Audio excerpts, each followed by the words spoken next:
Hey everybody, my name's Michelle Butler. I had various positions on EverQuest, between EverQuest and EverQuest Online and Sigil Games. So I suppose during the process we'll go through all of them. Yeah, I hope so. Cool. Yeah, Good to see you, Sean. it's good to see you. It's funny. It's been interesting seeing people again and seeing you. I think it it's even more kind of interesting or surreal for me because you were the person that hired me. Um, and so when I came in and was like, can I get a job in customer service, which kicked off basically my entire video game career. It was you that ultimately, as far as I know, made the call. That's at least what Dave was telling me. He was like, "All right, you've got to talk to Michelle." Yeah, I did that a few times. Yeah. So I mean, kind of starting there, your being there started well before I was there. So I guess I'm really curious about all of what happened before I got there. How did you get involved with all this? So Jeff and I were together with a comic book store, gaming store that we had that was Bourbon Street Comics Hmm. in Tampa, Florida. And we had a little cyber cafe inside, and Jeff started playing EverQuest in early beta. I think he was like one of the first 32. Hmm. um, and I was running the store as he was, which gave him the ability to play pretty much all day. And so as he became more familiar with Brad and playing and the people involved, they flew him out for an interview, offered him a job as the customer service manager. And one of the deals was, well, I would go with him. We weren't yet married at the time. Hmm. Um, but so he came out in early February with 10 or 12 of the guys that were, we had two stores that were at the stores. Um, like Bill Coyle and Joe Russo and the twins, Tom and Eugene Wells, all those guys all came from Florida with us. And then I packed us all up and moved and came out with the truck and arrived here March 1st of 99. And of course, we launched, 16 days later, shortly thereafter. Right in time. So, yeah. So I started as the GM for Fen and Row because a lot of them, almost everybody in beta, the named people that were in beta were all on Fen and Row. From test, suddenly it kind of became Fennon. So I knew a lot of those individuals. So I started as the GM for Fen and Row and pretty much stayed on Fennon until, well, I turned it over to Mark Hallish, which was Tunso when I became the Hmm. head GM. And along that whole period of time, I was the guide liaison for the what wasn't yet a guide program. But as we transitioned the elders into an actual guide program, I was also the guide liaison, mostly because I knew a lot of the people. So So you mentioned knowing the people and knowing folks from beta. Were you was that just through Jeff playing there, or how did you get involved in sort of that early period, even some of as you it were coming up? was Jeff playing there. A gentleman by the name of Kendrick, who was John Capozzi. Mm-hmm. John also lived in Florida. He was about an hour and a half from us. Yeah. And so we had met a few times in real life. And then I also, of course, knew Ryan Elam, known Ryan for many years. Oh wow. Ryan was one of the Tampa crew that came out. Ryan actually helped us set up the cyber cafe within our the gaming company, Bourbon Street. Crazy. I had no idea. Yeah, so Ryan, Kelsey McNair, um, and then when we moved out here, we were renting a house with Ryan Palacio, Spike Alexander, and the other person is escaping me at the moment. And then we had living with us until they could find a place, Kelsey and the twins and Joe Russo, and we were all kind of flocking together until everybody could disperse to find houses. Right. We live with Ryan Palacio for and Bill Coyle for, I don't know, 3 years here? 2 years here? Crazy. It's and was that the place I remember the house from a couple of parties and stuff. Was that the place or did you eventually move into like the bigger house? Because I'm trying to picture everybody like We so there were actually 3 houses. The very first house that we had a few parties at, but not many. mm, The house that you're remembering is the house that I'm in now. Um, the house before this one, where Kelsey's parties were later, we were initially the renters of that house. And when we moved out to buy this house, Kelsey took over our lease at that house. oh cool. So most all the houses that you remember were somehow associated with us. Yeah. Is an easy way to remember it. Yeah, it was funny. I was like one of the first parties and I remember the parties because that's honestly where I was also I was still in customer service, but I was really trying hard to try to meet people on the team and make my way onto the team. And I forget who invited me or who had mentioned like, "Hey, you should really go to the party. Everybody's going to be there. You can meet some more people and all that stuff." And I remember us driving to like a parking lot or something, and then there was a limousine that picked us up and Mhm. took us up to the So house for the party. that was the house before this one. And that we refer to that as the Del Diablo house. Oh, because of location? Yeah. The Albertsons we hired, actually Jeremy Albert was the driver of that limo.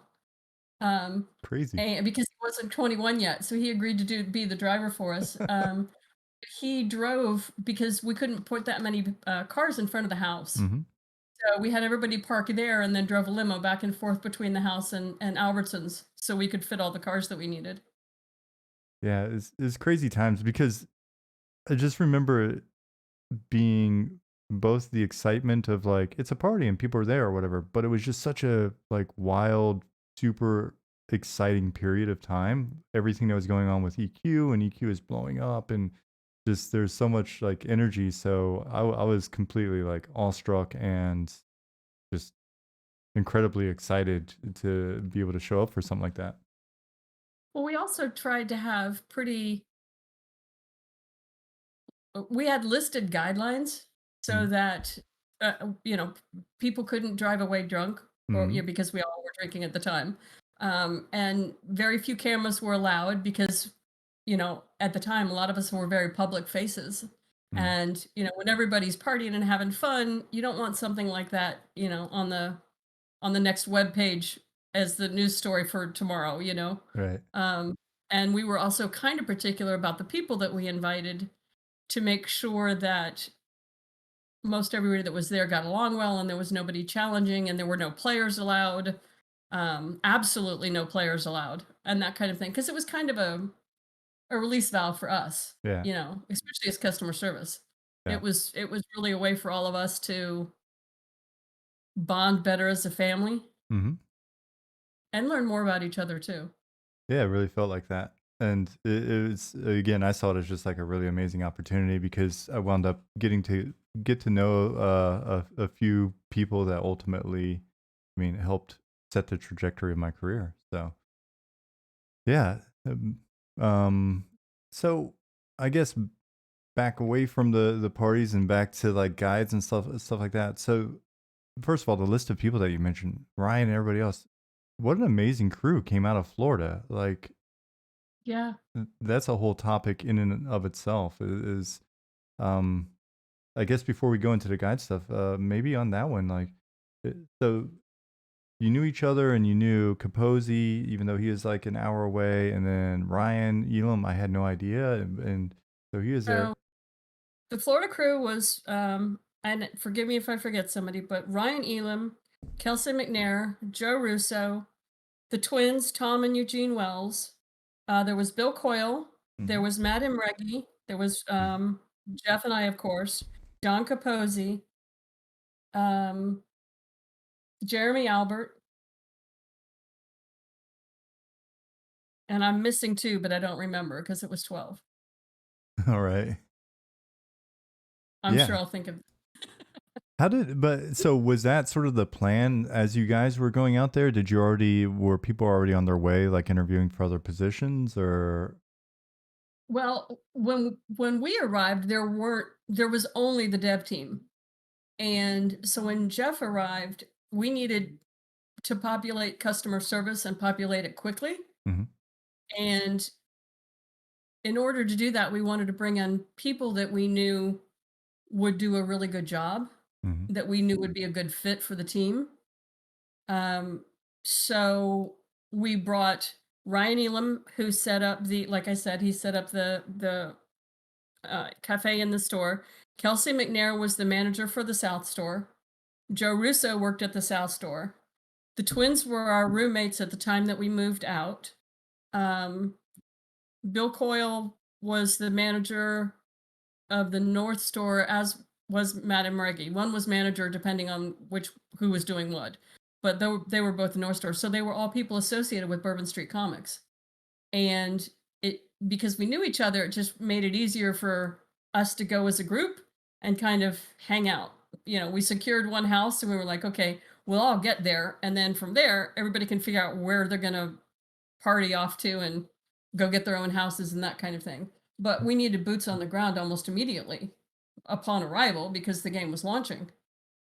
yeah, and So it sounds like you got there and only had weeks to prepare for basically what was going to be a launch that even, it sounds like even Southern California internet providers weren't prepared for. that's true. Yeah, very true. What did that look like those first weeks? Chaos. Exciting. Um, it was it was exciting, and it was also fly by the seat of your pants because none of us, of course, have never ever done this. And there was really only one other company who had done it who wasn't sharing any information. So it was kind of, okay, how do we handle the customers? What do we need to do? The guides were very limited in their abilities, and the GM tools hadn't even really been set up. Even from the time that you joined us, Mhm. to start with, GMs couldn't even change names to begin with.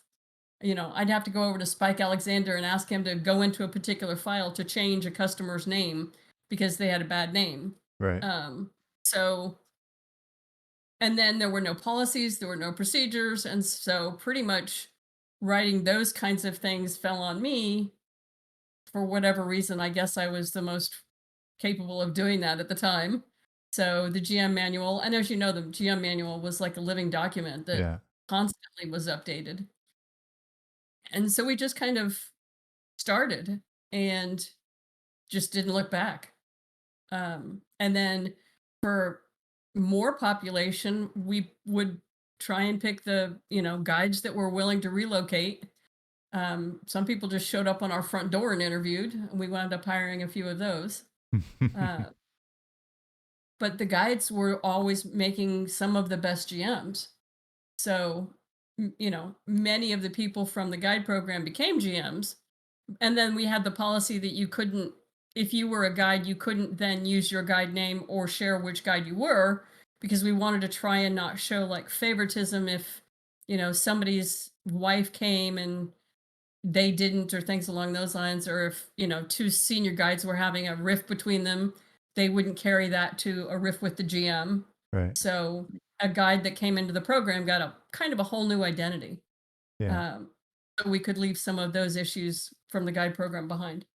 Yeah, it makes sense. I honestly I couldn't remember why. I had a guide name and then yep, had a new name and that wound up being the name that I'm even using today.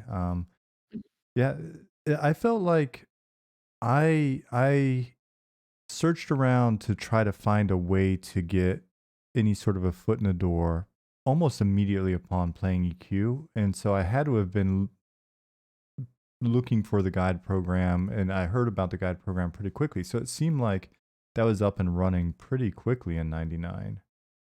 It was actually up and running before the game went live. The guide program was in beta. Okay, It yeah. was open in beta, but there were only like four of them, which then became the elder guides to the program. Hmm. Um, So there were I think it was initially 6, but when we launched, we had 4. And then weekly, there was, to answer one of the questions on guides being onboarded. First, we started every 2 weeks apprenticing people within the program, and then after that, it literally came down to every week because we needed so many guides so quickly. So we were going through adding guides weekly as we could, and we got to the point where we had, on average, about 1,200 guides in the program I at was about to various say. levels. Yeah, I was about to say, But like, how fast did that ramp up? Because I thought there was like hundreds or 1,000 or. yeah, we topped out somewhere around 1,600 at one point was the highest number I remember. Hmm, But we were adding guides as fast as we could find them. yeah. And was that similar in customer service in terms of it seemed like the whole time I was there, customer service just kept growing and growing all the way up until the point where it was outsourced or. Yes. The entire time that I was the head GM, it was all done internally. It wasn't outsourced until long after I had left CS. But I always had open GM positions, and with the GMs, as you know, we were rotating GMs into the apprentice program for dev. Hmm, So not only, did I have a few people here or there leave or get terminated, but they were also going out the top into the dev team. So we were constantly rotating people through CS to yeah. the tune, somewhere I actually have a history of the GMs and their names, and we had about 500 GMs come through customer service. Oh wow. I would have never guessed it was that many. I always just picture it as like the people I knew plus, I don't know, maybe double or triple, but I guess that makes sense. Oh yeah, Yeah. because there were a lot of people. Now that I think of some of the turnover, as we were moving around different buildings, which happened pretty quickly as well. I guess that does make a lot of sense. Yeah. We were at When I left EQ as the head GM, I moved over to be a designer on EQOA, the PlayStation game. Mm-hmm. And when I left, we had 130 GMs. Amazing. And that was that big building, right? Like the big pit, huge pit.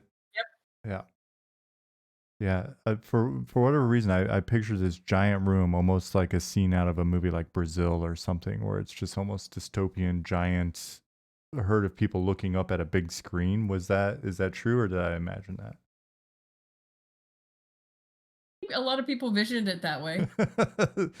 Uh, I don't remember like if it was a Big Brother face or not, but I thought like all of the server statuses and stuff were somewhere. they were all on the walls. Right on. Um, That so was called Vmon. Remember, it had oh, Graham Ing's wife's voice. It was Vmon, and it would constantly tell us in the big screen TVs, Fenn Row has lost 100 people, or right, yeah, such and such a zone is coming down. We had a funny story, a funny song, because initially, right after launch, Fenn Row would come down like twice a week, and I could start to tell just by the server itself being in the server when it was actually going to come down. And so I had this funny song that Fenn Row is coming down, and I would go running to Spike Alexander to tell him that the server is going to come down because I got to the point I could predict it. So that was one of the funny things that Spike always teased me about because I could actually tell when it was going to come down. well, it's interesting. I mean, it's a good point because there's a lot of, uh, at least back when I was there, it felt like the GMs were so closely tied to their servers. They knew they kind of had their finger on the pulse of what was going on, if there were issues, or if it was a server that was regularly having problems now for some reason, technical issues. You just got a lot of data from being around it so much. Yeah, and you got to know a lot of your people, your players, and the the larger guilds. You would get to know the good boys and the bad boys and the harassers and the non-harassers. Um, so it really was kind of like you're responsible server where the GM is in charge of making sure everything on the server, everybody plays nice, people are not harassing other people, there are no serious threats, people against, Mm. against other people. Um, so you really did feel like it was your server. And we tried really hard to take because servers really had personalities. Yeah. I mean, if you compare like Povar to Fen and Roe, Fen and Roe was the heavy gamer that was, very interested in exploring the whole world and the jet setters and all that kind, where the Povar people were more the role playing kind of people and the more story driven and listened more when we had GM events. They would all more, we had better participation on Povar, even though the population was smaller than it was on Fennin. And so when you went through that, as a GM came or left a server, we would try and make sure that we had the new GM that had a similar type of personality. Right. It was like Rolla Zek and the PvP servers. You had to have a really strong force GM that not really heavy-handed, but that could come across very authoritative. So the PvPers wouldn't challenge them. Um, because those were like Rollisec was one of the most difficult servers to GM on. As you'll remember, most GMs were not allowed on the PvP servers.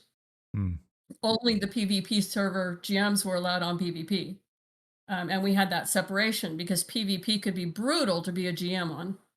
Yeah, yeah. I was on Talon for a while, and it was a lot of fun because it was just I felt like Talon presented some unique challenges that the other like PvE servers didn't have. So it was kind of fun, dealing with pandemonium and cross teaming, and I enjoyed it. It was interesting when Talon and Valen came online. They we had we were initially only going to plan on bringing one additional PvP server online, and then the signups for transferring or interest in that server became so great, we decided, okay, we need two, Mm. Talon and Valen. And we brought those two servers up and they came down almost immediately within 30 minutes of that because so many people were trying to log in so fast and get their characters created, it literally crashed both servers. And when the tension of those things could happen, you could almost like feel it. We were on the second floor of the building. You can almost feel it like under your feet of, like the rumblings are happening because the tension is growing. And you see the petitions spiraling upward and on and on. So it was kind of like, launching the game all over again when it came to Talon and Valen. And how many? So that had to have been there had to have been like a series of waves, especially early on, and it was funny. Because Jeff mentioned that yesterday that every time you add a zero to the population, they would discover something entirely new about the design and have to rethink some things. I'm assuming you're dealing with those additional zeros in an even more direct way, like immediately. What was some of Yeah. that like? Well, for a while, it was we could never keep the GM staff high enough to deal with the players that we had. Hmm. And, our target was to try and get to everybody as quickly as possible. It's customer service after all, right? Hmm. Um, but we would get to the point where about 2 years into me being head GM, I actually came up with some good mathematics for a server as to how many GMs we would need based on how many server numbers we had. And if we and I don't remember the numbers off the top of my head, although I have the calculation of how we came up with that. But it would tell me like, do I need 2 more GMs if we're bringing up 3 servers, or do I need 4 more GMs because one is PvP? And it was really just a very fine line, but we were never really on top of dealing with customer service and what needed to be done. It was rare that we were, down to 0 petitions on all servers, et cetera, et cetera. It just never happened as Even much as we even when there was tried. 120 GMs Yeah. around, yeah. Yeah, and there would be a variety of things that would impact that dramatically. Um, especially with the live game updates. You know, a live up. I remember one update where everybody, like all the skeletons, were holding popsicles, like actual like the big circle popsicles, and you know, customer service is trying to figure out what servers were affected and what servers weren't. And we'd have to be the ones to call, you know, Jeff and Deb and say, hey guys, we got an issue, come look at it. Or at one point on Bertoxulus, there was a bag. I want to say it was the 14 slot bag, but there was one point in time where someone on the dev team had typoed and that bag poofed for everybody on that server. And it took customer service 4 days with like 3 GMs working 24/7 to refund everybody those items because we had to make the items. Mm. We had to type a 6-digit code or 4-digit code for every single item, go meet the person and hand them their bag, and then move on to the next. And we had a stack of paper of people that had it infected. And so just when we were starting to get caught up, we'd have that issue happen, or you know, some other issue happen. 9/11 was also an issue for us on my watch. Um, we didn't share guild information for, you know, if a person was in a guild and they were trying to find their leader or other people in their guild. Traditionally, we didn't share that person's information, but from after 9, you know, right at 9/11, we started getting petitions of, hey, can you tell me if my friend has been online?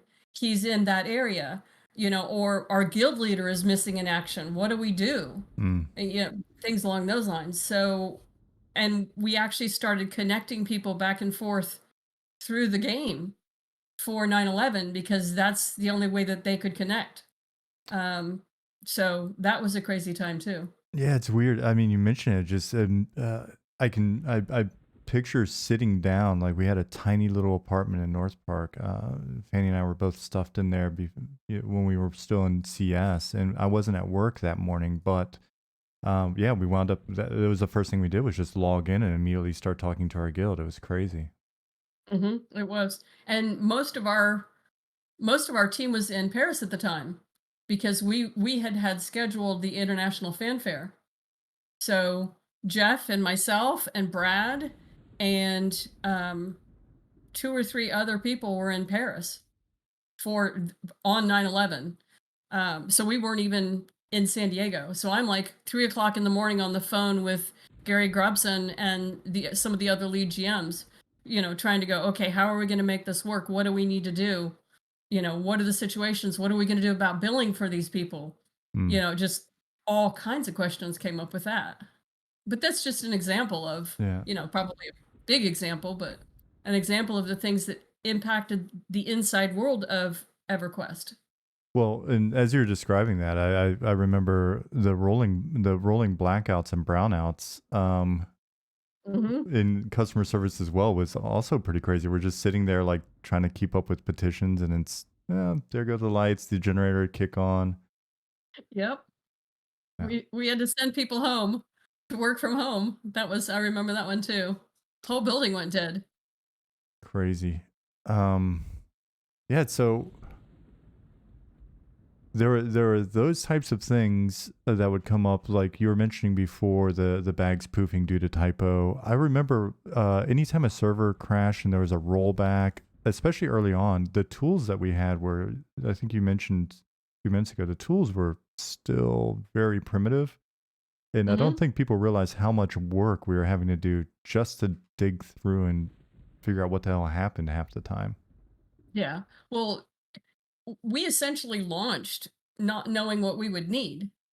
So there was no way for us to determine, oh, wait, I need logs of what poofed on the server. I need logs of who killed what NPC. And, you know, building those I was fairly lucky that I had a programmer that had agreed to quit his programming job and become a GM. You'll know the name Jason Polk. Yeah. Um, and Jason helped, and a couple other guys, but they helped build a lot of the tools as we needed them, because I would say, okay, I need to know this. I need to know that. I need to know who looted that corpse. I need to track this weapon from player to player to player. And as like the platinum issue just came up in chat, Mhm. I need to know who suddenly has a whole lot of platinum that there's no way that they could have collected, Right. because we really monitored the economy of those servers, Mhm. of every server. And you could, one of the GM's responsibilities was to monitor their both their population and their community and the finance of the server at least weekly, to make sure that there weren't dupe bugs going on, that there weren't people buying platinum. And yes, platinum was buying gold and selling items on eBay was a really big deal for us. Yeah. Um, and we had an entire team. Well, I think there were about 6 people on the team that were the security enforcement team, to make sure GMs weren't making items and selling them, and make sure that somebody wasn't duping an item that dev hadn't found out about, and if so, who was doing the duping, and how do we recover those items out of the economy. So to answer the question in there, yeah, it was a big deal. Yeah. And um wasn't that on the checklist? Didn't, as GMs, didn't we have a checklist where like once a week or whatever we'd have to go through and look for that stuff Yep, once a and week. and if it wasn't caught, then it's kind of is one of those it's your ass kind of things. If you didn't check your logs for multiple weeks and this has been going on, then yeah, it's definitely your responsibility as a GM. Um, on that For note, sure. I remember being really sketched out about it seemed like it was not necessarily a hard job to get fired from. Is That's true. okay, I was about to say, is that true? Cuz It was it was well, you may recall we actually had a list of 10 commandments for GMs that were fireable offenses.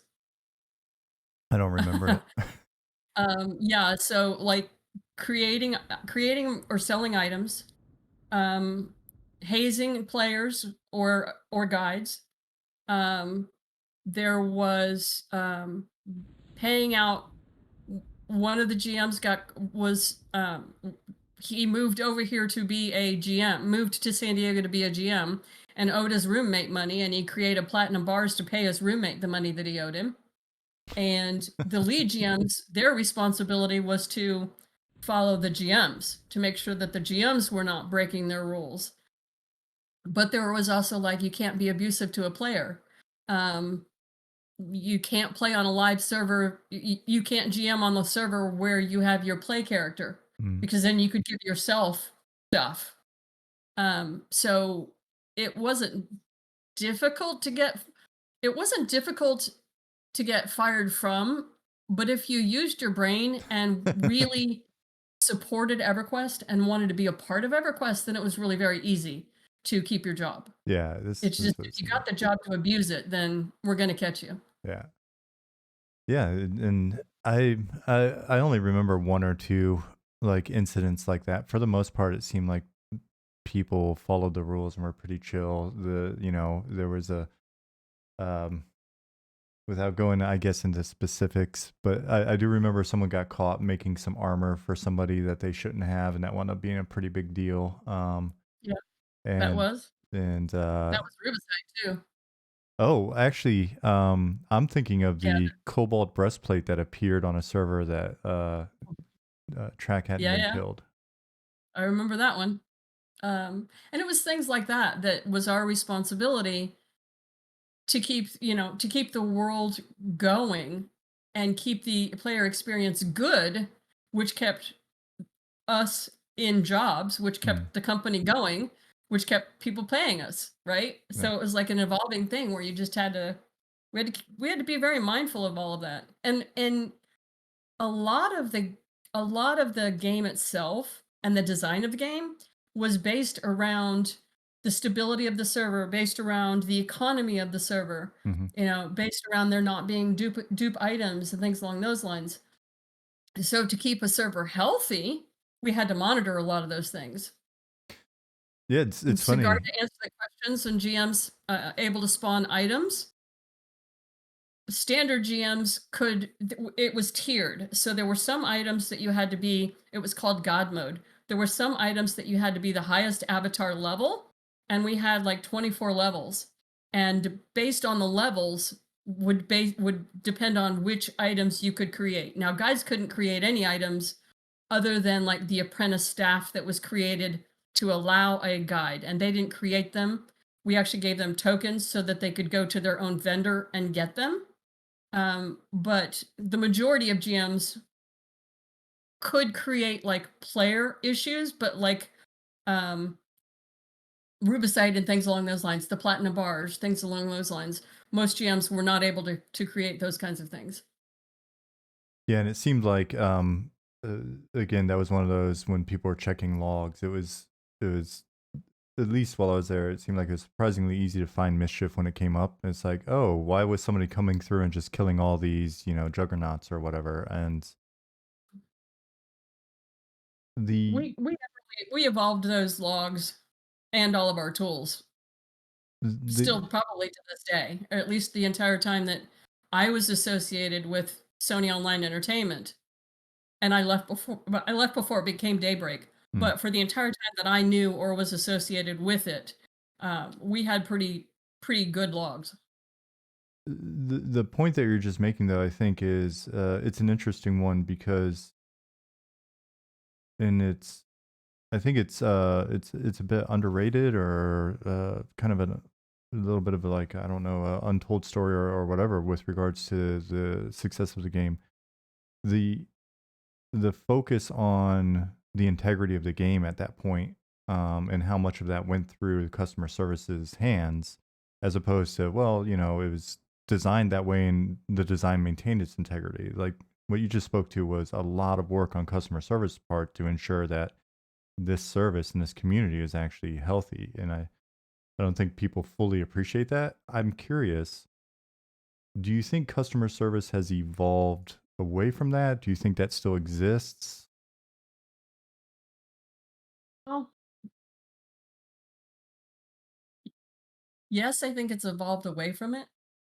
The difference, I think, from customer service then to customer service now, and not just about EverQuest, Hmm. but specifically with EverQuest, one of the things that I think made the community was also the fact that the GM was on the server. It was a real person. You could see them, you could talk to them, you could know their personality. Most GMs didn't talk about their families or that kind of thing. But I think that brought a community camaraderie Hmm. to each server. Whereas if now with other, and excluding Blizzard, because I've always had really good interaction with Blizzard customer service, and there is, even if it's through email, they're more a customer service oriented call room type service than actually a GM. We did events, we held quests, we held live quests, we did those things in game. Hmm. Whereas you don't see as much of that anymore in live games. So I do think that that made us very different. We had our own quest team Hmm. that wrote quests, ran quests, interacted with players.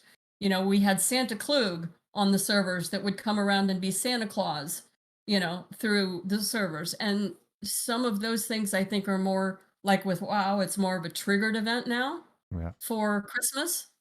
Um, so I think it's lost the human touch, but is I prefer the GM method, but some people may prefer the customer service method. I guess it just depends on how centric you want to be. Yeah, and it feels like with the advancement of tools in general and automation and the ability to really have great logs and automated flagging and all that stuff, Yeah. that helps. But I'm still of the belief that if a company can get that in place and then consider the actual in-person GM a part of the value of the service, and figure out how to make that work in terms of, at the Right. end of the day, it's all budget, right? I think there's Mhm. something there. I don't know how well it scales. If you've got a game that's hugely successful and you've got 1,000 servers, I don't know. But if you've got 1,000 servers, then maybe there's enough money to also employ 3,000 GMs, right? I mean, Yeah, exactly. Exactly, exactly. cool. Yeah, it's funny. As you see stuff in chat, feel free to grab it. I'm thinking now, back into post launch. It seemed like the team, when I talked to folks on the dev side of things, the team went through some pretty rapid iteration and growth, going from classic, essentially our launch, to Kunark, and then into Velius. Um, what was that period like from your perspective? It was it was quite interesting. As an example, with the launch from Kunark, from customer service aspect, um, GMs were not really given access to the name behind an account, or the billing information, or the mailing address of an account holder. We were only able to see things like their IP address, the country that they live in, and things along those lines. With the launch of Kunark, I remember clearly that we had like 8 GMs that were our only dedication was to take copies of EverQuest Kunark, put it in a mailing envelope, and put a label on it to mail it to the guide program. We had to hand mail every copy of Kunark to every person in the guide program because we couldn't get keys to give them free access. So the lobby of building 2, where the plants were for a long time, that we filled that lobby for like 8 days straight by printing and handwriting envelopes and mail, and the postmaster would come by 2 and 3 times a day to pick those up because we were going to launch and didn't have guides because you couldn't get the game anywhere. Right. The only way to get it to them before launch was to like physically mail them a copy. And every time some iteration came around, it would fall on customer service to do that. Yeah, and it's funny because if you didn't, and then they didn't have it, then there goes your workforce for, especially like Kunark. I remember Yeah. players and mobs being under Field of Bone and a bunch of other random crap like that going on. It wasn't necessarily the smoothest launch. No, it wasn't.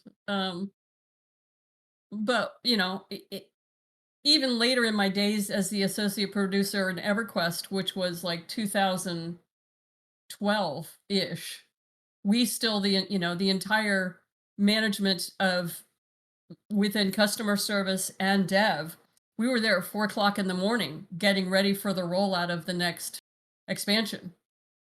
So I went to Denny's and got 50 breakfasts at like 4 o'clock in the morning because Denny's wasn't far from the studio. And so I did like 4 carloads of Denny's so that people that were showing up could have food. So I don't know that it necessarily ever rolled out well, at least for the time that I was there.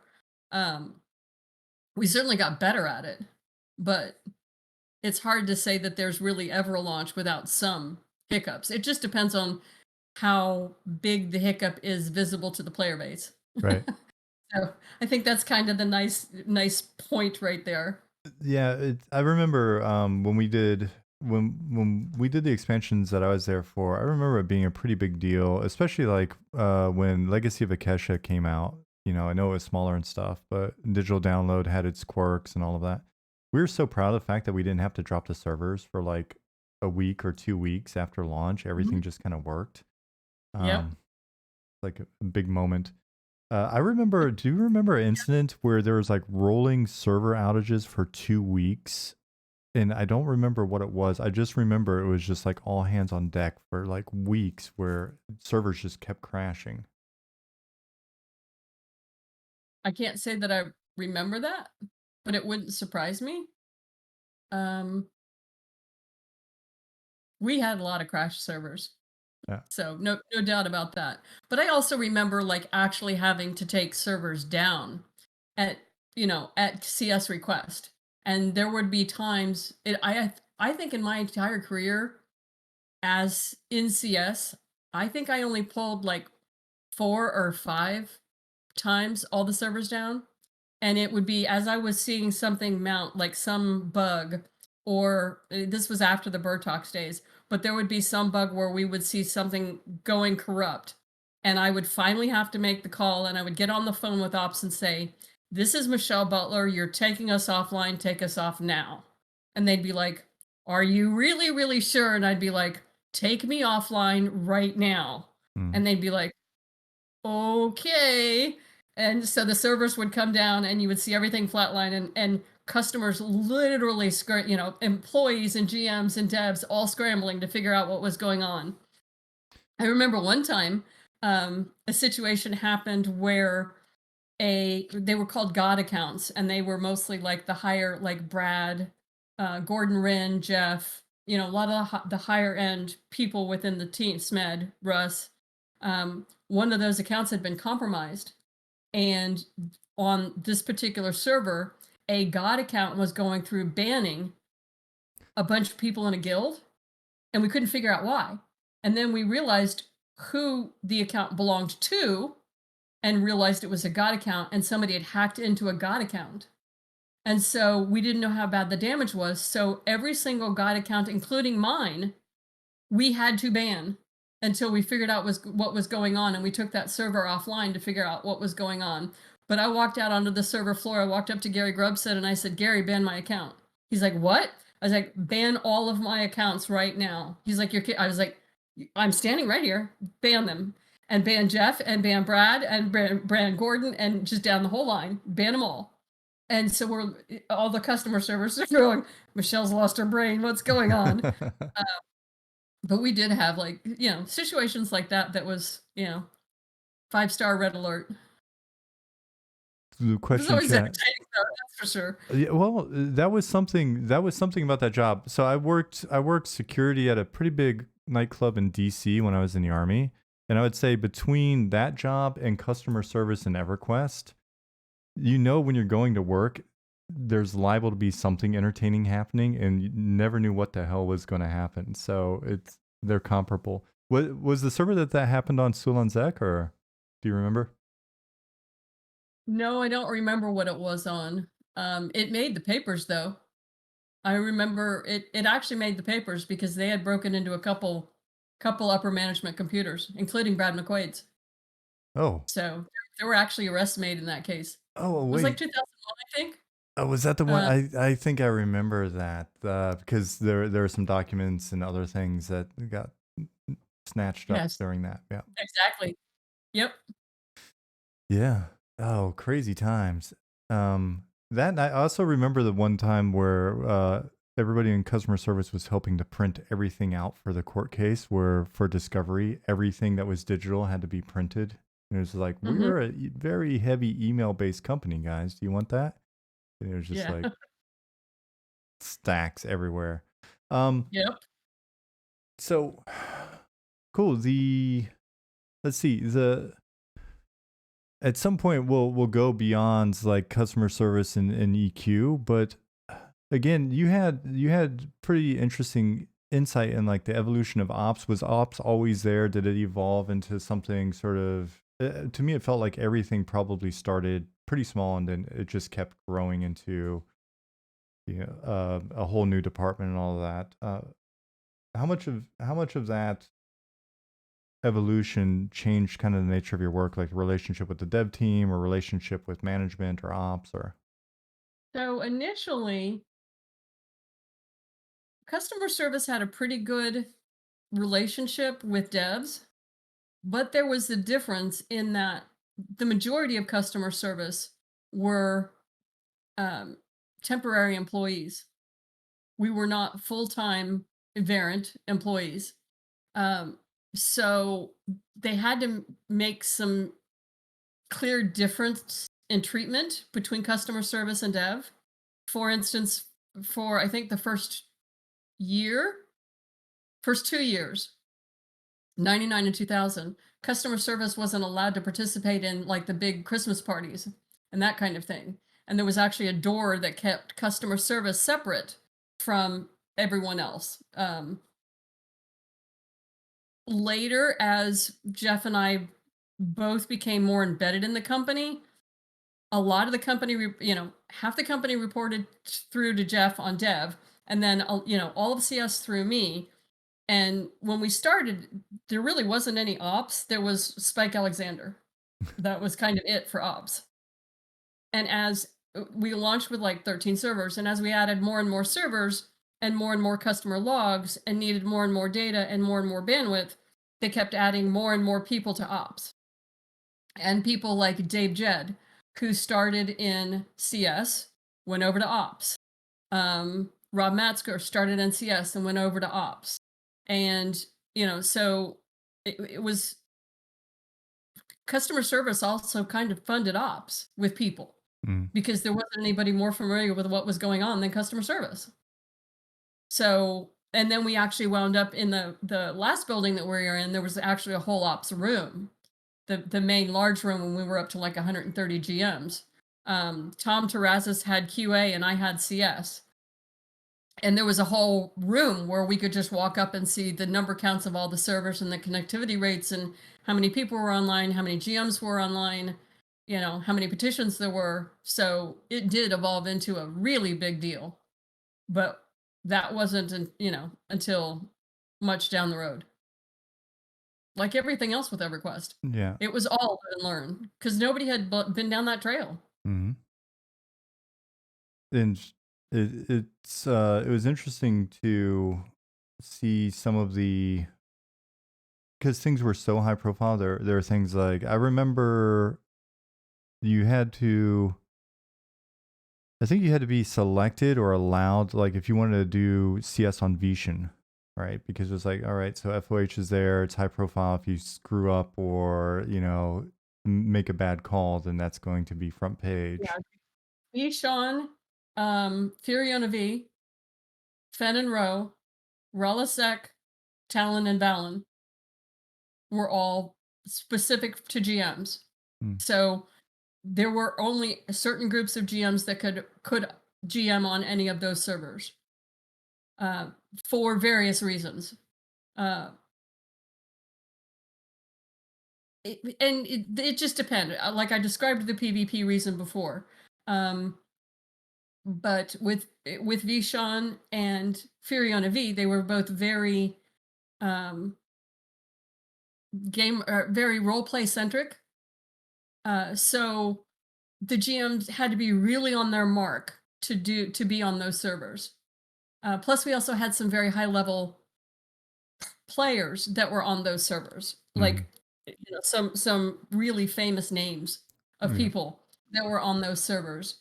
And you may recall that the GMs could see an account if it was marked a VIP account, which meant a VIP account only a lead GM could respond to. And Vishan was heavy with VIP accounts. So we were also particular, who got lead GMs customer service and who, and standard GMs and issues that they could deal with. It was an escalation process. Yeah. Yeah, and when you say famous, we're not talking just EverQuest famous, right? It was the people that were actually famous. Like real Ozzy Osbourne, R.A. Salvatore, those kinds of individuals. Yeah, I did not realize Ozzy. That's one name I haven't heard. Crazy. Yeah. Yep, he's an EverQuest. Well, now he plays.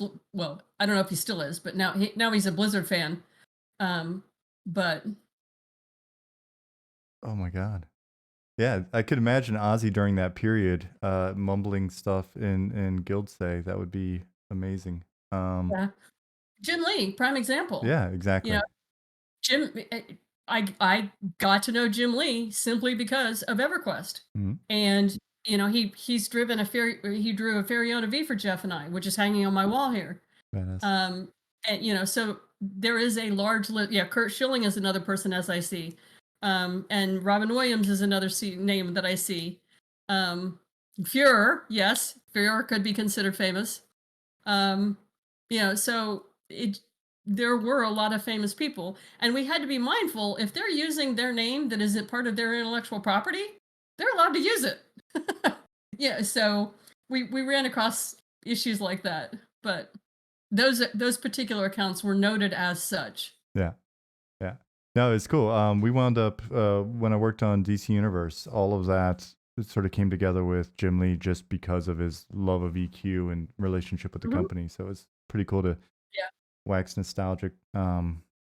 So cool. All right. So the evolution from there. I mean, you you were around for everything that I was there for and some of the big events. I know there was a question earlier about like the sleeper incident and a number of other things. I don't know if there are any more sort of those fun big incidents that you want to talk about, or we can progress through your career more. Well, I think Jeff did fairly well addressing the sleeper issue. Yeah. But yes, it was kind of funny in that when Jeff or Dev, higher end Dev, would come into into the pit, everybody was kind of like, something's wrong. Devs are here. What's going on? But I'm like, no, it's just Jeff. But for everybody else, a lot of people were really scared about that. Yeah. Um, but I do remember one particular time we had, and I don't remember what the circumstance was, but we had somebody that was killing an NPC over and over and over again, kill stealing from another guild.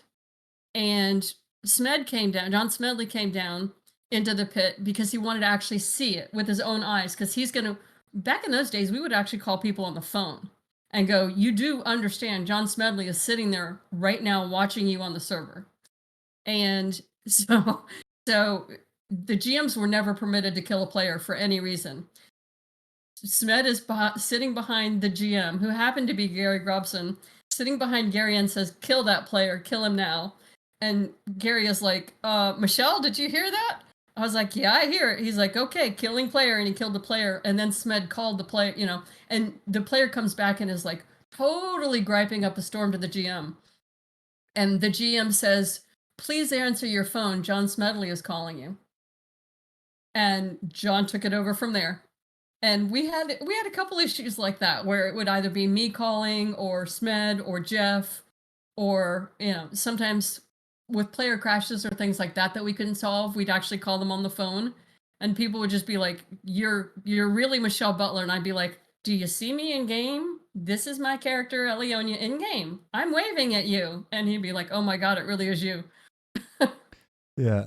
So those were some of the trauma times.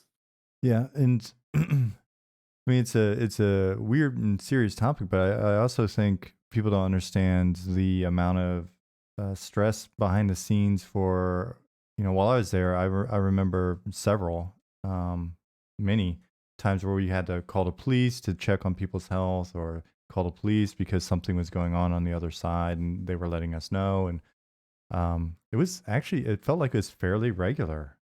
Yeah, we had suicide calls fairly regularly, multiples a month. Mm. Um, we had someone's house that was logged into EQ, and their house was being broken into, and they were telling their guildmates. And so the guildmate petitioned the GM and told the GM. So we pulled the information and called the police. Um, In-game death threats, out-of-game death threats against us, Yeah, I bomb had threats one. against us, um, serious death threats against some of us. Yeah, I Uh, remember we had security at the I think it was the Baltimore Fan Fair. yeah, Got to walk around we did. security. It's pretty cool. Yeah. We actually went, and there were things we took safety precautions, like Jeff, Brad, and Smed never flew on the same plane. They would take different planes um, for that same exact reason. Many of the fanfares we had security that was like with Jeff or Brad or me. But Baltimore, we had some pretty significant threats. So we actually had security that you could tell was security. Yeah, We had some big dudes then. yeah, Uh, but yeah, so there was a lot of that too. We had people show up at the office. We had a guy show up with a military guy actually that had gotten banned, and he showed up to see Andy Curtin, and they wanted he had been Andy had banned him, and no, actually it was GM Catavir. It was I a was about to little, say, yep, little short guy, I was there for and that one. It was so fun. Andy was built like a big, like literally like a barbarian. He's like Yeah. 6 feet tall, long hair and everything. And we sent Andy Curtin to go meet with this player at the front door with Mhm. security, and we got the guy to calm down and be a nice guy, and gee, I really didn't realize I was affecting so many people and all of that kind of thing. But that was not, we had people show up at the studio multiple times, which is why we were behind security. And things like don't go outside and smoke alone. Yep, I you know remember those. I remember those days, and people actually sort of doubling up where there were during that. It seemed like it was during that period where it was like folks would follow other employees home to make sure they got home safe. If it was like a couple Yep. of us in one car, then we'd follow maybe one of our female colleagues or whatever, make sure she was safe, and then we'd keep going. But yeah, Hmm. the guy that showed up and saw Andy, because it was Andy and a few more of us kind of like back Yep. watching in the thing, he got really, really cool really quick. It was Yeah, one of he did. those moments of like the door opened and the barbarian was standing there and he realized the error of his ways.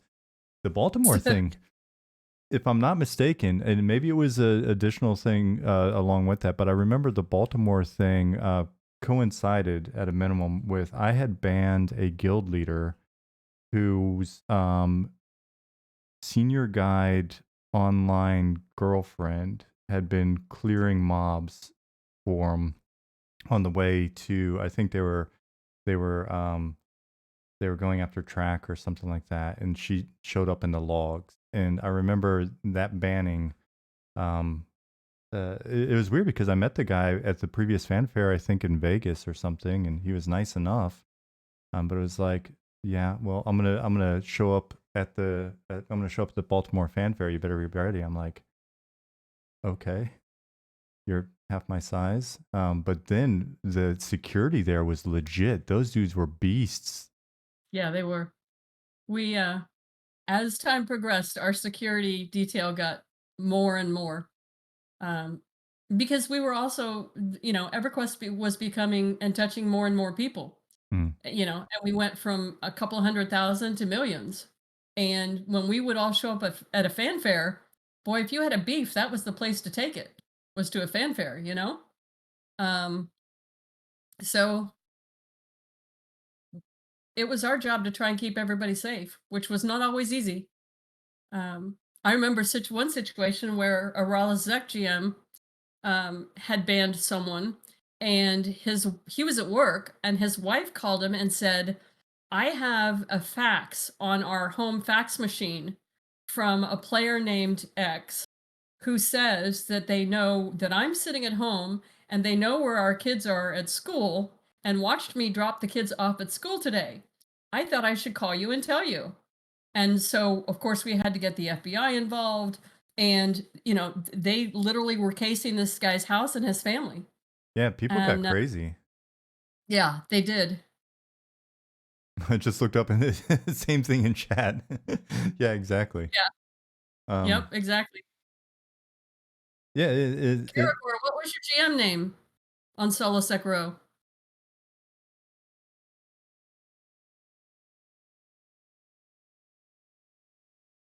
mhm. Somebody said he was a GM on Solosec. I was wondering, that was Bill Coyle's server, so I was wondering who that GM was.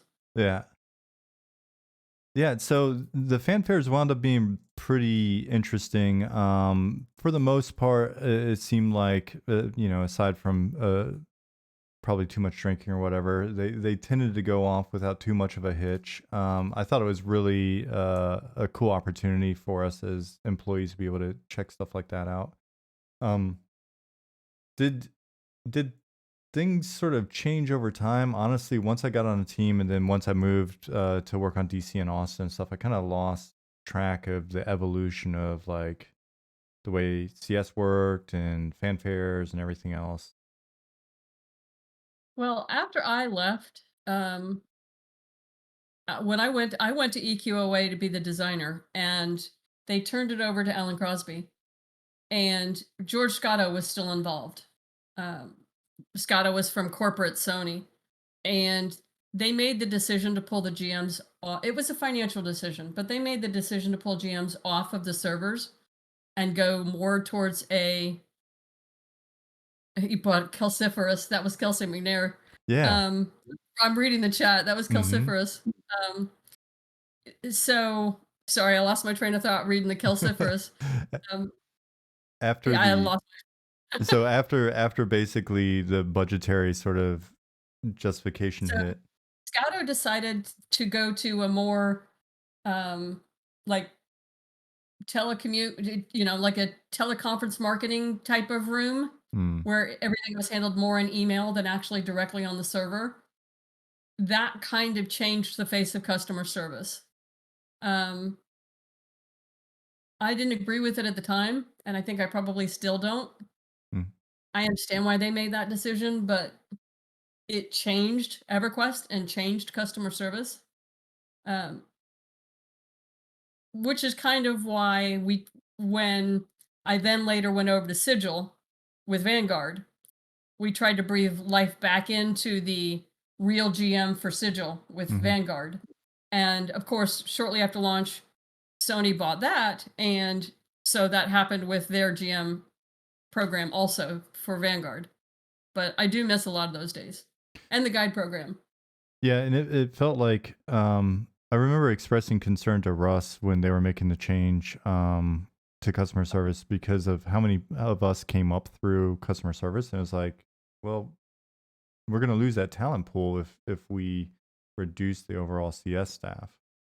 Yep. Um, so We lost the personal touch when that happened. lost the personal touch. Yeah. Yeah. So the Vanguard period, uh, basically, what was that like? I mean, for those of us that were just sort of watching it happen, it felt like there was, this shift, and we lost a number of the original sort of people, or at least the people that were there on Luckland and stuff when I started. Yeah. Well, so Jeff and Brad, I think it was 2002. I could be wrong on my year. But Jeff and Brad, around Christmas time, I remember, had decided that they were going to try and create their own company. Hmm. What had been, some of the things that had been going on with Sony Online Entertainment and some of the decisions that were being made, Jeff and Brad just kind of felt like it was time for them to go out on their own. So they both resigned and left and formed Sigil. And Sigil started with like 12 people, including them, so 10 more. And they ran that way for about 2 years. When Jeff and Brad left Sony and formed Sigil, I simultaneously left EverQuest customer service and went to be a designer on EQOA.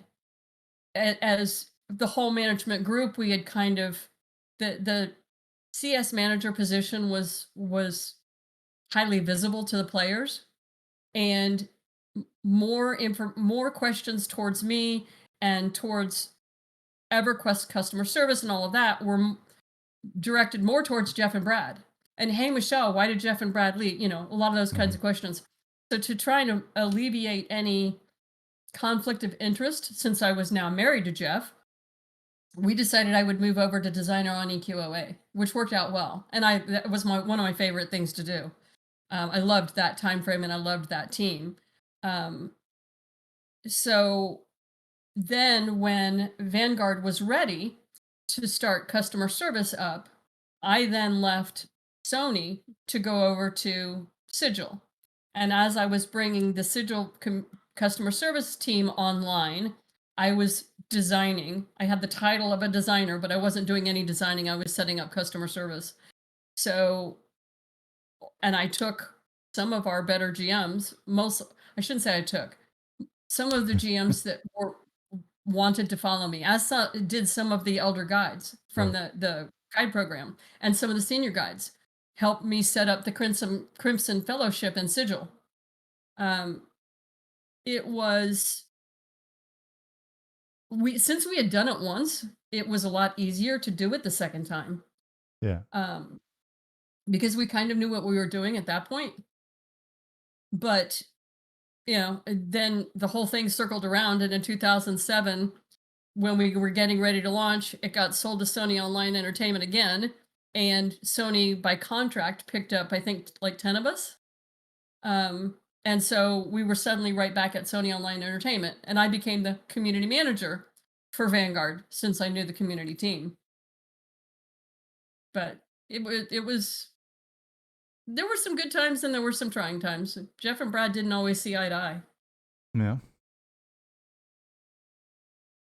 I'm so I'm torn in like wanting to go deeper into like that time period and maybe just for as much as you want to share, like getting a better sense of behind the scenes and the personalities. But I'm also it's funny you mentioned EQOA, and it's a lot of people come in and they talk about EQOA and miss EQOA, and we had Jeremy Ellis on like I think last year, and he was able to talk a little bit about EQOA, and he mentioned you. I'm I'm curious, like, do you want to, before we continue down the like sigil route and go further, do you want to talk about EQOA any or? Whatever it depends more on what you think your audience wants to hear. Both I are think interesting. a little, a little discussion on EQA. I think people will definitely appreciate. There are definitely some folks that You loved can it. see the poster behind me. Yep, I saw That's it. it's all signed by the team. Mm, Um, we actually just got about 15 of the team members together for a social hour. I think it was month before last. So saw a lot of that group. I love EverQuest, and it was a really, really cool, fun game. But I am in love with EQOA.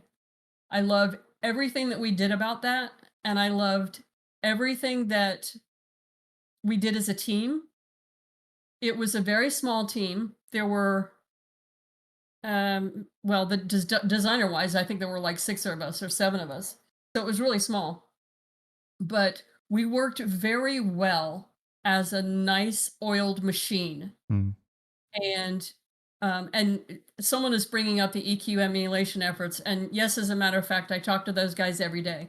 There's a Facebook group called EQOA Revival. We actually our team did we spent about 3 hours with talking with those guys. They're going to be putting that interview online soon. amazing. um, and they're doing amazing work. But with EQOA, it it just was, everything about it was fun, but everything about it was also truly in the EverQuest world. We were set 500 years before traditional EverQuest, Mm, but things like Hollis. Hollis was around for EQOA, where other areas weren't. So we made some modifications to it, but like one of the things in traditional EverQuest and EQOA is McPherson's Bloody Blades. If you don't know the story in Hallis of McPherson Bloody Blades, it was named by Kevin McPherson mm, for the McPherson clan.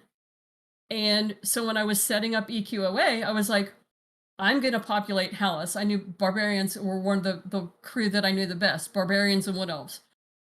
So I went to Kevin McPherson and I was like, "Hey, give me some cool names of your ancestors that I can use in EQOA 500 years before you were in EQ, so we can keep the clan line going." So doing things like that were really fun in EverQuest because we could pre-write some of the stories to what had happened with original EverQuest yeah. and kind of do a reverse timeline. So that made it a lot of fun.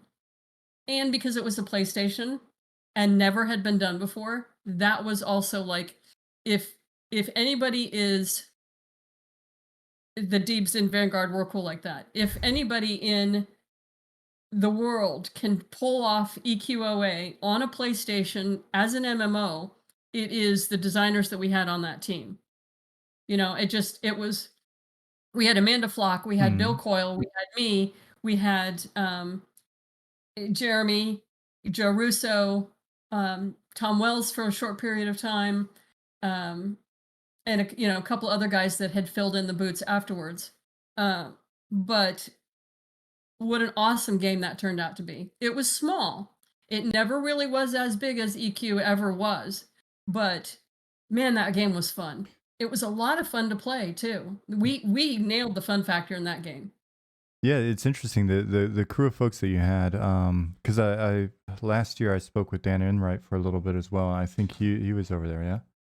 And yeah, everybody you just mentioned, I think that they really liked from my interactions at least, like the role play and like the lore, and really just had kind of more of a EQ as a world, EQ as a cozy place kind of feel, if I remember the various designers. Right. And it probably, and that's what maybe showed there.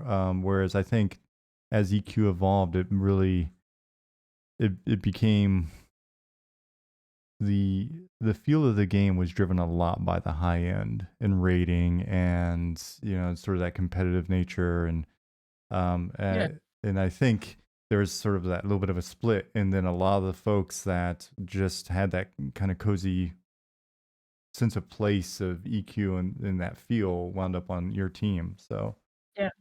Well, and we had Lawrence Poe and Amanda Tarr, who mm, became Amanda Poe. Um, but you could see the tight group feeling and family feeling of the people that designed the game. You could see that in the game. mm, You could because we worked really well together. It was more difficult to tell if if Bill had done one half of his own and I had done the other. If he had done the 5, 10, 20, and I had done the 20, 30, 50 quests. We worked together so well. It meshed very well. Different from EQ, where like the EQ team then went to the live team, and then the live team moved on to the next expansion, and the ranks kept filling in mm, through EQ. So you lost more of the single person, like with GZ, with everything spell related was GZ for a long, Jeffrey Zadkin, mm. for a long, long time. And you could tell that. You could tell it was all one guy. You could tell it was one wizard that had done that. And that I believe is something that we brought to EQOA. Yeah, and like I said, I mean, when you asked if people would be interested, I've been. It's not to say anything negative about the game. I just wasn't expecting the number of people since I started streaming last year that would come in and also be like, "What about EQOA?" And a lot of people have really kept it in their hearts. So Yeah, I actually did a study for John and Russ.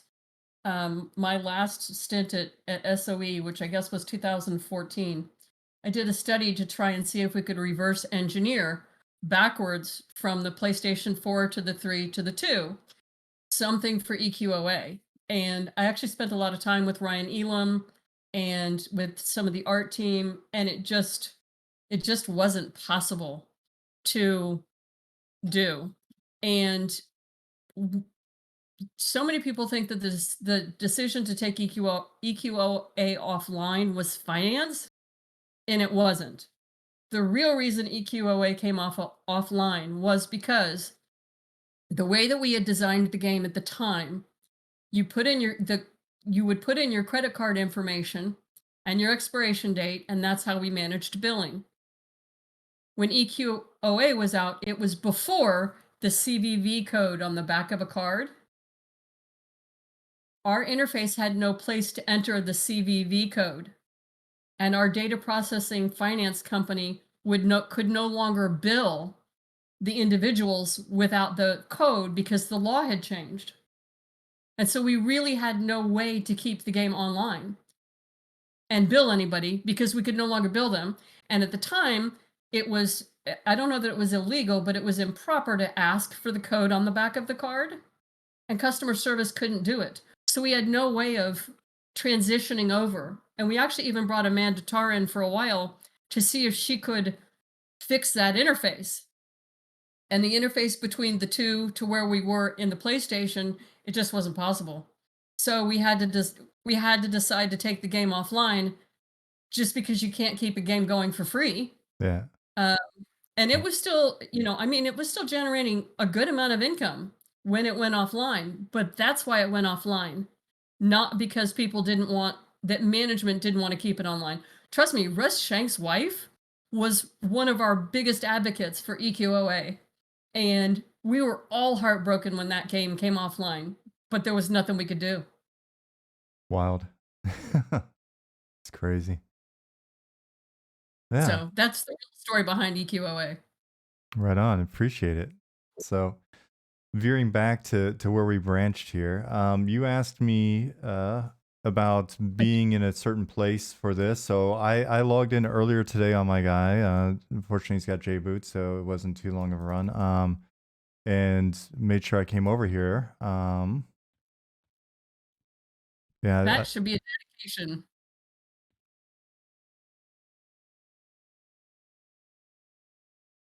And you had mentioned when we spoke setting this I up don't know that, if you're gonna be able to read it or not, but it should say Eridun Mathara. yep, Eridun Mathara, Outrider of Karana. Yep, that is after Brad. And it was the current team under Holly did that for Brad when Brad passed away. But that meant a lot to us and me. It's neat to see it. I don't think I've seen it in game, actually. Other than the pictures they sent me, I don't think I had seen it in game. But yeah, Eridun was quite the character, both in game and in person. We wound up to be really good friends. It was I had known Brad and interacted with Brad often as CS manager. Like when we would ban large groups, like, a guild of 50 people, I'd actually have to go explain why I just cost the company all that money and what they did. So my interactions with Brad before Sigil were a lot more professional in business. Jeff and Brad had become really close, working kind of, close, kind of like brothers, but non, brothers of a different mother.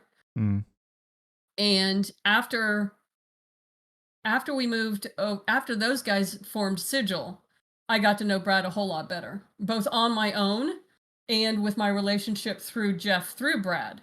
mm, Brad and his family, Brad, Rachel, and Julia, and Jeff and I went to Germany and spent, well, we all traveled for the International Fanfare. Like I said, we were in Paris for 9/11. Well, before that, we went to Germany, to Bonn, and spent a week and a half in Bonn. mm. Um, and Jeff and Brad and I traveled to the UK at least twice that I remember, maybe more. Um, so I had an opportunity to get to know Brad a whole lot better. And then with Sigil, I was really constantly working with Brad with regards to customer service and management and making sure that, as CS, we had everything that we needed. And so Brad and I wound up becoming pretty close. I actually had a wonderful opportunity to see him. We went to lunch about a month before he passed away. So it was nice to have been able to see him before he passed away. But as some may or may not know, I also hosted his memorial service or celebration of life, I guess it's called. Yeah, Um, but that was, I got to see a lot of the old group. We had about 100 people turn out for that. I can So imagine. it was a sad occasion to see them, but a good occasion to catch up with everybody. Um, but I kind of felt like if the family wasn't going to do anything for the public for Brad, Mm. and I kind of felt like he deserved something public. So I just had made up my mind that that's what I was going to do, and I contacted a couple of our friends and got them to agree and help cover some of the costs of it, and so we had a memorial service for Brad. But Yeah, I saw the references to it and stuff on Facebook in the group there, and yeah, it was, yeah, you know, since I started doing the interviews and having folks on, yeah, naturally, people I think every little bit of insight that they can get about the company and the times and the history and the personalities is, appear to be very appreciated.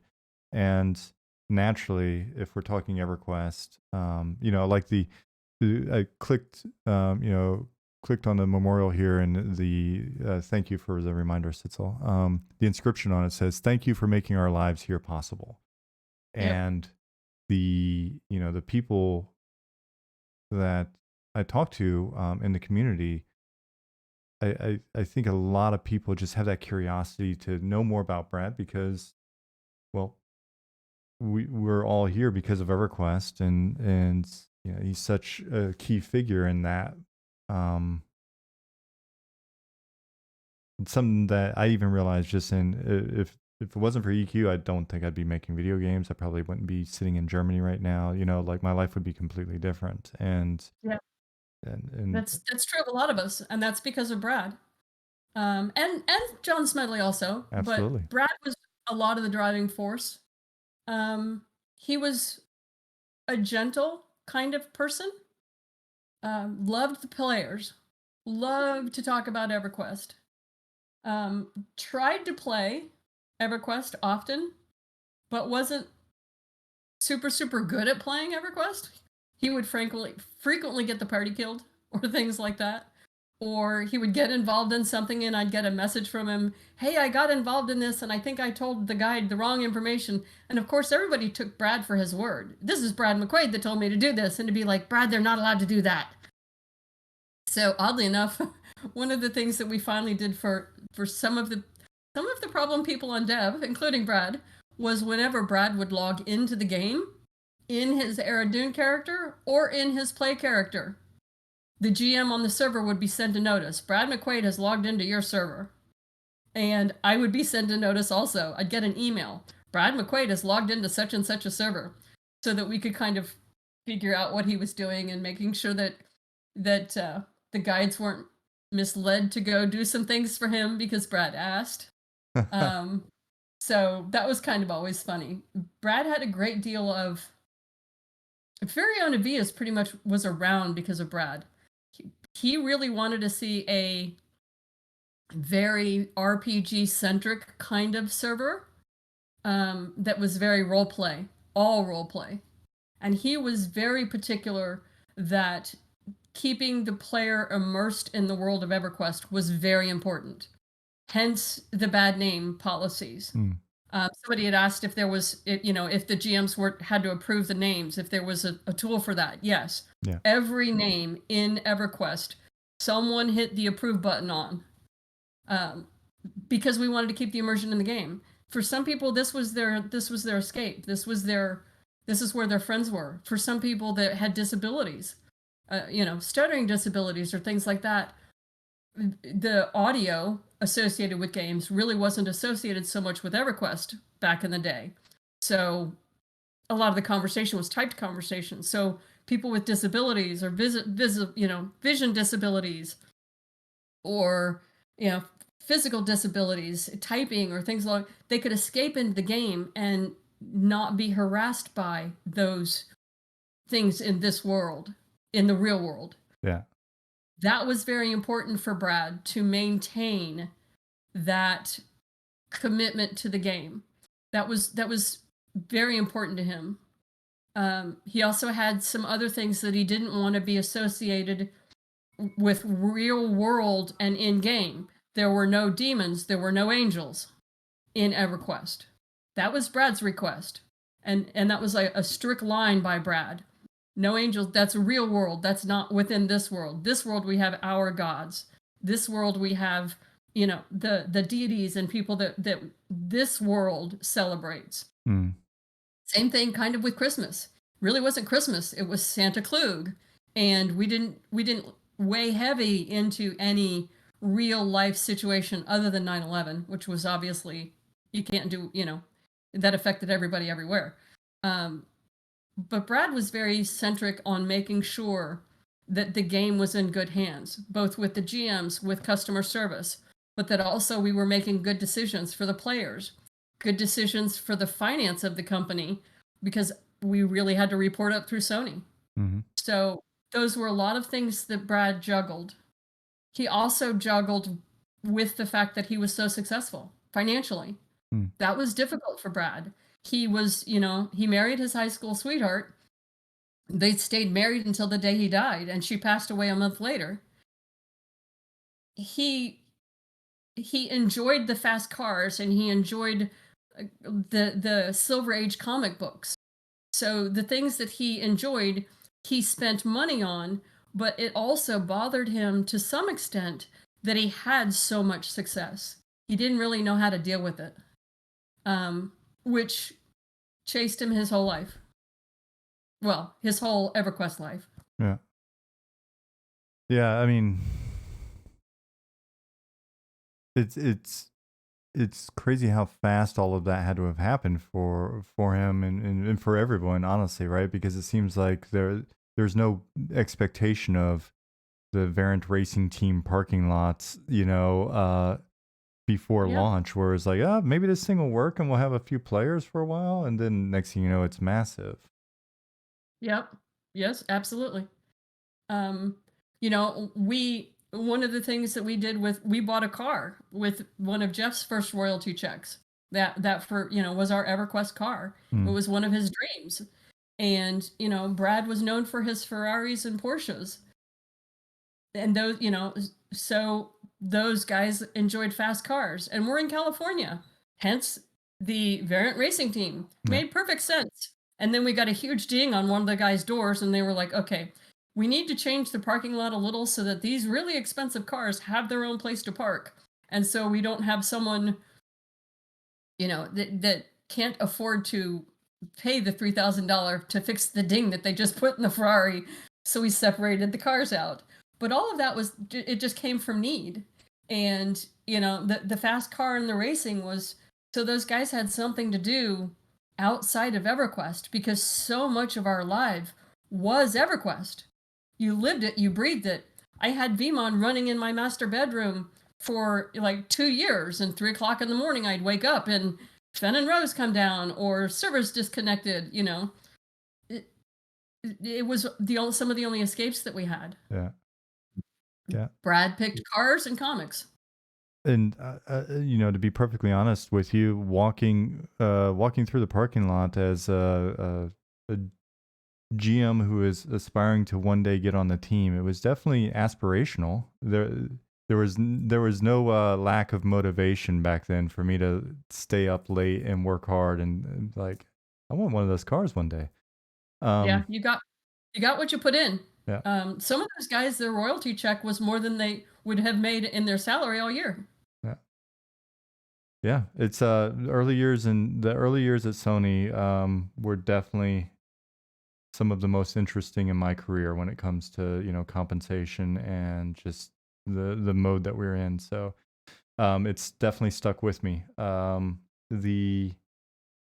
The transition, then starting a new company and then going from massive success in the first game, it seems like Brad and Jeff, they definitely, folks had their work cut out for them, I'm sure, pressure wise, going into a new company. It's like, okay, so now we need to do this again.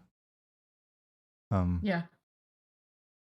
Well, some of the really talented individuals, not to downgrade the Sigil team, but many of the EverQuest talented people had burned themselves out on EverQuest. Yeah. So when it came time to build Sigil, it was okay, we want to build the most dynamic team that we can. At the time in MMOs, we are talking, this is Jeff Butler and Brad McQuaid, and they're building a company. And everybody in the industry wanted to be at Sigil, to be part of that, dream team. And they started with a team of 10 and had really, really big, high hopes. And Brad was always a big dreamer. Mm. Brad didn't do anything small anymore. It was, I want this entire huge world. And in making that entire huge world, it's very difficult to grasp the scope of what it takes to be a designer when you realize the fact that Brad had never really been a designer in EverQuest Right. until early on. They hadn't really sat there and done the customer service end of it. He hadn't really sat there and seen what it takes to populate a town, how long it takes to populate a town, how long it takes to build the engine for the tools to be able to populate a town. And so and Jeff had done a lot of that. Jeff came through all of that. So you had the big dreamer, and then you had the realistic person kind of clashing on and off, going, this is what you want, this is what I can give you. And neither one really wound up happy. Right. Which is some of the issues that we had with Vanguard. But we also had issues. We had I don't necessarily mean it like negatively, internal issues, although there were some of those. But we had internal issues. Keith Parkinson, who was our art director, was very sick. Right. And a very good friend of all of ours, right? So we had a death right in the middle of trying to put all of this together. And so then there became infighting. And then we wound up with married couples that had gotten married at the beginning of Sigil, who 2 years into Sigil were now getting a divorce, and they are our two lead programmers. What are we going to do? Separate them onto two sides of the floor? You know, there's only so much you can do within a company. And then the girl of that group wound up dating another person. And so we got into a lot of the back end just BS that companies fall into. And it was apparent through Vanguard. Yeah. And it was a huge world. It was a huge undertaking. And there were just leadership conflicts that constantly reared their head. And Brad became less and less wanting to be involved in the conflict, and then would suddenly rear up and want to be completely involved in the conflict and completely involved in the day-to-day. But then he would back out again, and 2 or 3 weeks would go by, something would have been populated, and Brad will go, oh no, that's not what I want, take it all out. And so we would get into these issues within Vanguard. Yeah, I mean, it's what you're describing. It's in my experience, it's not uncommon, and especially in a startup environment and things like that. I think it's easy for us to just focus on like the game. Especially when we're playing a game, it's like, well, but why was this way, or why was this decision made? And it's just mainly focused on the game and not necessarily considering the fact that like the hardest part of making games is the fact that it takes people to make games. If it was just, if you could just program in some clever ideas and there you go, it's that'd be a lot easier than all the personalities and the relationships and all of the stuff that comes with it. Lots of, to make a game, any kind of game, you have lots of creative talent. And if you're going after the best of the creative talent, then everybody's going to have an opinion. The designer's going to have an opinion about art. The artists are going to have an opinion about the engineering. The engineerings are going to want different screens than the artists, and the artists want some total different computer spec because of this little thing. Maya doesn't run as well on that kind of machine. So there's all of the back-end dynamic to try and make someone the most creative atmosphere that they can be in. Mm. And when you take two creative personalities and put them in the same room, then you have two bubbles that are almost always clashing in one way or another. They're almost always clashing. Yeah. Yeah. So it was fun times. That's for sure. It was fun times. But then you wound up back in Sony. Yeah, I did. That was also a story in itself. I got a phone call from Russ. I was never at Daybreak, so I was only ever at SOE. But I got a call from Russ saying, hey, will you go to lunch with me? And I'm like, oh God. Okay. So they had Vanguard, and they wanted to revamp Guard into a free-to-play, which was not simple because Vanguard was not built to be free to play. Mm. And so Russ asked me if I would consider helping from the design aspect of it and the CS aspect. And they also wanted to bring Brad on.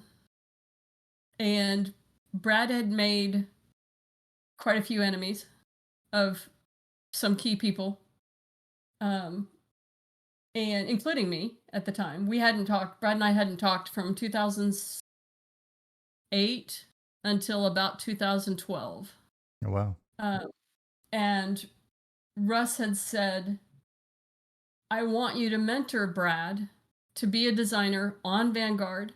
We want his thinking process and we want his understanding of what his original concept was, but we also need someone that can be guardrails for him. Would you be willing to do it?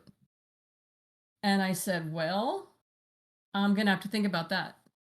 And Jeff and Brad were absolutely not talking. So also had that to have to deal with. So I'm going to be working with someone who my husband doesn't want to talk to. How's this going to work? Ultimately, there were some other issues going on that they were trying to take care of Brad. Brad's wife had some medical issues, and Brad really needed some help, and he really needed medical insurance. And like you had said earlier on, you wouldn't be where you are without having it been Brad McQuaid. Well, I kind of sat back and said, well, I wouldn't be where I am without Brad McQuaid. So I called Russ and took the position and went back to work on Vanguard. And we did a lot of revamping. That was with Salim Grant, and Clint Worley was on that team. And I think Todd Carson was. Andy Seitz was for a period of time. And so we did the revamp of Vanguard to take it to free to play. And so I kind of mended most of my bridges with Brad during that point in time. And we would talk from that point on, we would talk every 3 months or 6 months or, something about, it's like with Bill Coyle. Bill Coyle is still a really good friend of mine. But I haven't, I like for the reunion for EQOA, I reached out to him, and some of those guys would reach out, and it's like no time had passed since you had just talked, but you hadn't talked in like 4 years. Brad and I's relationship was kind of like that too. Yeah. His father was a veteran and had dementia. My father was a veteran and had dementia, so we had some conversations about that kind of thing. Brad and Jeff bought matching guitars when we were in Japan, and Brad had some questions about it that he couldn't remember. So Brad asked me and I asked Jeff, and Jeff answered me and I would tell Brad. So I was the two-way between them for a period of time. Brad tried to make up with everybody. Not everybody was open to that, but he did try to make his amends, I think, before he died. So I think that's good. Yeah. But any other what else? What other things could I tell you about him? Yeah, I mean, honestly, I didn't. It's weird because I've just been kind of doing this. It just sort of evolved when I first started streaming, I just meant to play and talk to folks about my experiences. And when people ask like, hey, can you get some other folks that you know on? It kind of evolved into that. And I tell people, I'm like, I'm not an interviewer. I don't have this isn't my thing. I just I know some folks, and if they're kind enough to come on, then we can talk and stuff. And, everybody's got so many questions or have had questions over the months about Brad and the background and stuff. And I'm like, cool. I don't have a lot of specifics. I find that in talking to all of you, I have a much better picture, I think, of who he was as a person than I did just in meeting him or, the couple email interactions or something like that. So I've just for you saying that you're not an interviewer, you don't have to be an interviewer. It's really just kind of like sitting down at a fanfare. When you put 8 of us together at a table, we tell the stories. It's because true. it's fun, you True. know? So it's really just it's more just like you and I getting together and having a conversation than I don't really see it as an interview like a PC gamer interview. Right. That kind of it's just more like a, "Hey, what do you wanna talk about now?" Like we're at lunch, you know? My last lunch with Brad was the exact same way. "Hey, what are we gonna talk about?" You know? Um, so it would be really neat to get a lot of, some of the initial group together and just have, a sit down fun conversation. I had considered trying to do a fanfare for one of the anniversaries, and it was just so many people are spread out so far. And, finances for everybody doesn't always hit the same note, and plane Yeah. tickets are expensive. Yeah. Uh, so we could never really pull one off. But I think it's really neat that you've done this. I've watched every one that you've done. I appreciate it. Yeah, it's been a lot of fun. I think where that I'm not an interviewer comes from is like I would feel bad if I was like, oh man, I didn't ask the right question or whatever. So it's more of that kind of thing. But yeah, I think you're right. It's been cool catching up because when people come on, everybody so far, it's just been like immediately, like you're saying, it's just like, oh wow, okay, no time's passed. Like it's hard for me to believe this a lot of this was almost 20 years ago, 20 years ago. I Yeah. mean, we met 20 years ago, I guess. I mean, because again, I just came up one day, Dave Neville, I moved first and then contacted him because he was my GM. I was like, hey, dude, I'm actually in San Diego. Do you think I can get a job? And he's like, let me ask Michelle if we're hiring. And then he sent me a message later and was like, you can drive up, no guarantees. And it was just like, that was within like 2 days of me landing in San Diego. So yeah, you're one of the first faces and it feels like no time's passed, but Yeah. And more and more people did that. Um, we had a couple couples do that. And I think it's the time frame for us that we put blood, sweat, and tears, literally blood, sweat, and tears into that game. And we did it as a group, we did it as a team. So that kind of relationship that is forged during that time is a unique relationship. It's different than the kid that you went to high school with, or different from, somebody that you worked with at a real estate company. I think that bind is something that none of us that were involved will ever forget. yeah. We all know some of the good stories, we all know some of the bad stories. We're touchy feeling on some of the bad stories, like the Keymaster story, or, some of those kinds of let's not always talk about all of those super bad things, Yeah. because they want to hear about all the fun things. But it is also important to note that being a GM was not easy. It Correct. was not an easy job. And there was no and even design. There was no design school at the time. There was no GM school at the time. Most of the GMs were too young for real D&D. They were like D&D 3.0-ish time Hmm. frame. But that bond is irreplaceable amongst everybody that I have worked with.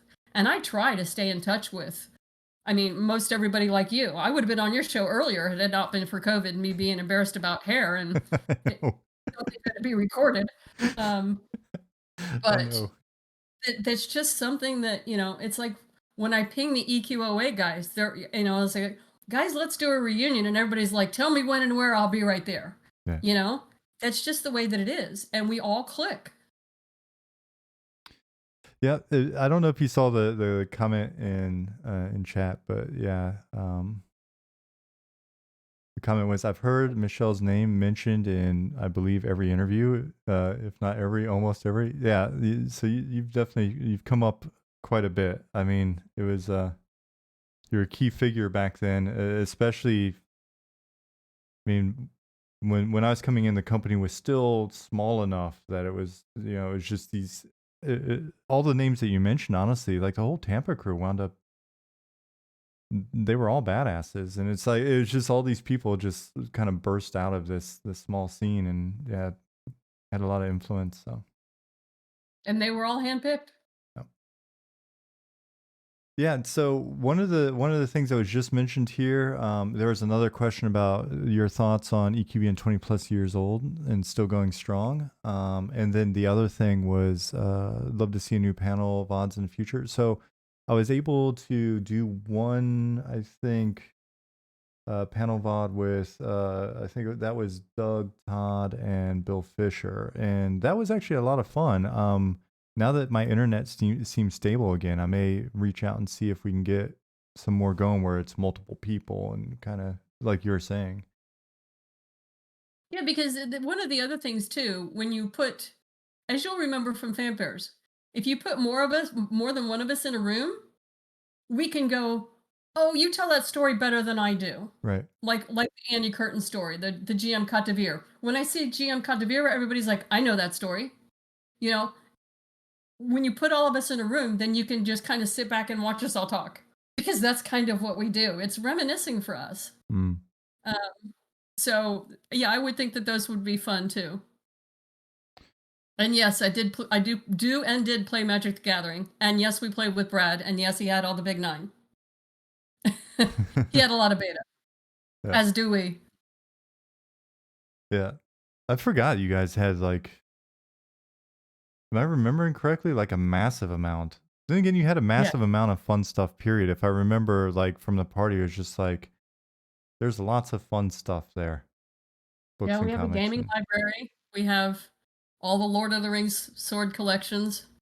Um, I have pretty much one of everything from Sony Online, including the Sony Online sign that hung on the building. Um,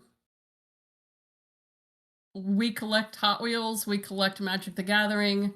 Um, pretty much every game you could ever think of. And there's a full library of gaming books. mm, Everything from like the white cover D&D to, some of the most recent cyberpunk books or things along those lines. So, mm. yeah, we collect a lot of stuff, which is why I'm in a big house. Yeah, it helps. Yeah. So I tell you what, we've been at this for 2 hours, and I don't know. I don't know about you, but I know I'm getting close to a point where I've consumed enough water to need a break. Works So for me. yeah, We can meet again. yeah, that's what I was about to say. Like, I feel like we've hit a nice point in the timeline here where we stop here, and then I'll follow up with you after this, and then talk a little bit and kind of see, because I also, I'm curious about what you're currently doing, and I know there's probably a certain amount of stuff you can and can't talk about and things like that. And so we'll follow up after this, and then see about how we want to do the next one. Sure, absolutely. Maybe you could put together a EQOA panel group too. Maybe Bill and Jeremy and I and some couple people or something. Happy to participate. Now that I actually have hair that I don't mind being recorded in, I'm okay to do that. During COVID, my hair just was not a happy hair. Yeah, I understood. It was funny. Yeah, folks don't know. Like we've been talking for quite a while about setting this up, and but I understood the need for the haircut thing. Um, Yeah. the the panel thing would be really cool. I'd love to talk to Jeremy again as well. It was great having him on. He's such a sweet guy. Bill, I haven't been able to get a hold of. So if you've got a line, please, well, first of all, tell him I said hi, and then see if that's something he might be interested in. And yeah, and I'm There are open to very few people suggestions. that I can't still reach out and get a hold of. Yeah, based on back when I was still checking Facebook and stuff, I saw some of the updates, and it looked like you're still very well linked into everything. So I try to stay there. It's important. It was an important time in my life, as well as lots of other people. So absolutely. ping me again when you want to get together, and happy to try and get together with you whenever you want. Uh, Thank you for everybody for joining us too yeah, and supporting. and thank you so much. Like I really appreciate it, and it is great insight. Thanks a ton, Michelle. Absolutely. Good to see you. Yep, likewise. All right, I'll Take care. follow up right after this, but see you for now. Okay, thank you. Bye bye. Bye.